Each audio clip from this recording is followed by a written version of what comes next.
They run the ball here. Patriots would either have to use their last timeout or it would go down to the 2-minute warning. Stafford's going to throw it.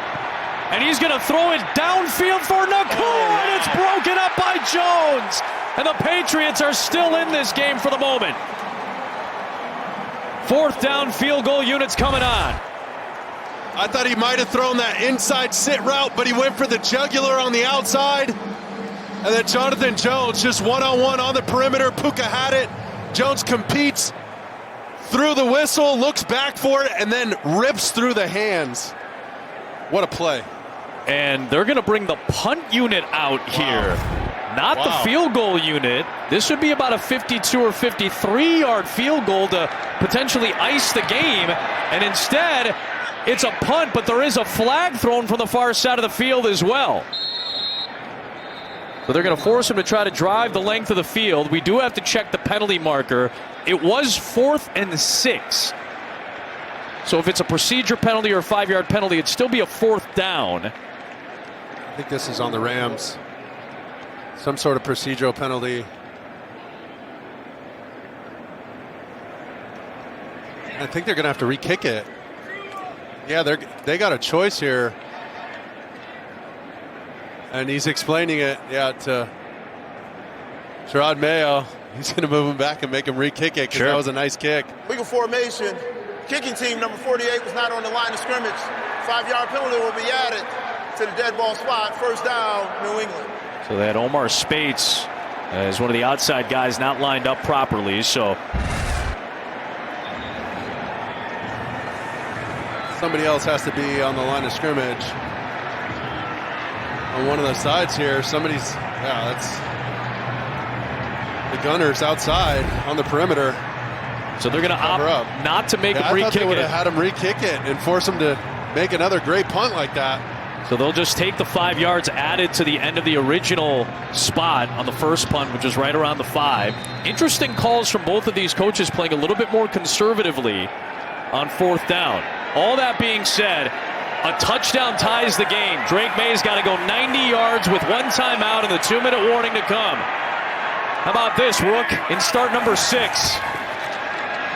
First pass is broken up by Cam Curl in front of the tight end, Henry. 2nd down. And that one for the first time today, just a hair late on the out route. And Curl jumped that thing immediately. Great break on the football. And at some point you got to double move one of these guys and cut a ball loose up the sidelines. They're squatting on everything on the perimeter. May lines it up. Defender falls down, but a flag is thrown. Kendrick Bourne made the grab with Akello Witherspoon in coverage. We'll have to check the marker. If it's against the Rams, they may just take the completion. We'll see. Yeah, I think we'll get one more play before the 2-minute warning. Decline the penalty. The play is a completed pass. Pass interference. Defense number 4. That penalty is declined. So the play is a 1st down. And because Bourne stepped out, as you said, plus the penalty, it stops the clock. Yep. There's the route. At the end, 2 guys fighting for it. But Drake May, well done on the back shoulder. That's a dangerous back shoulder throw when the DB can still see you. But here we got, before the 2-minute warning, you got runs, screens, and draws alive. There it is. Yeah, they'll run it. They can. The clock's going to stop at 2 minutes. A little over 200 starts in the career of Matthew Stafford. Today is career start number 6 for Drake May, who's had a career high in completions and yards. Well, right now with 1 timeout and 2 minutes left, down by 6, trying to drive them 68 yards down the field to tie the game. May running out of time, and he gets brought down. Byron Young ends up with the sack. Will the Patriots use their last timeout here and let it run? Well, long developing play. And Byron Young finally is going to get home. He's right down here at the bottom of the screen.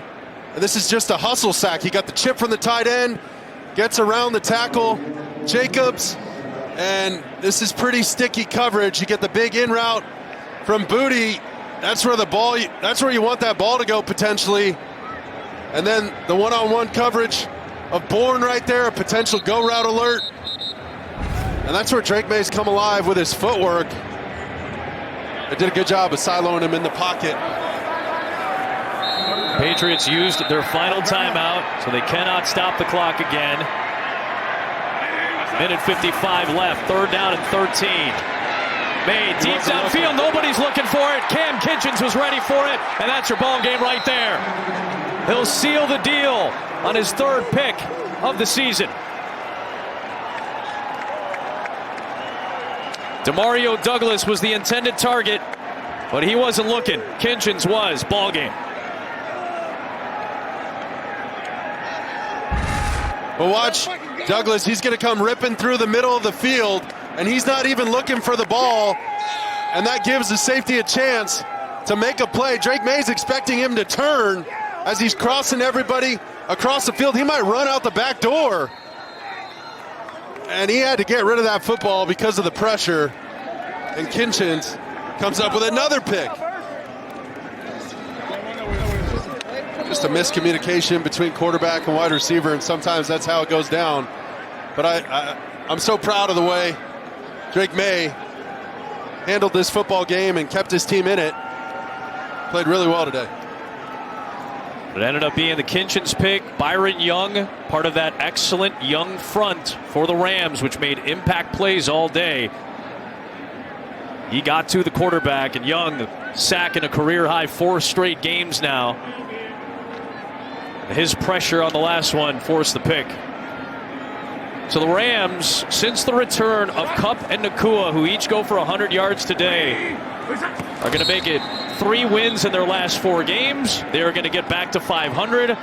Seattle and San Francisco are going to get set to go in just a little bit. Arizona's on a bye week, but this is a Rams team that is right in the thick of what is a very competitive, tight NFC West. And this is exactly what it was last year for them, right? They had their last 8 games.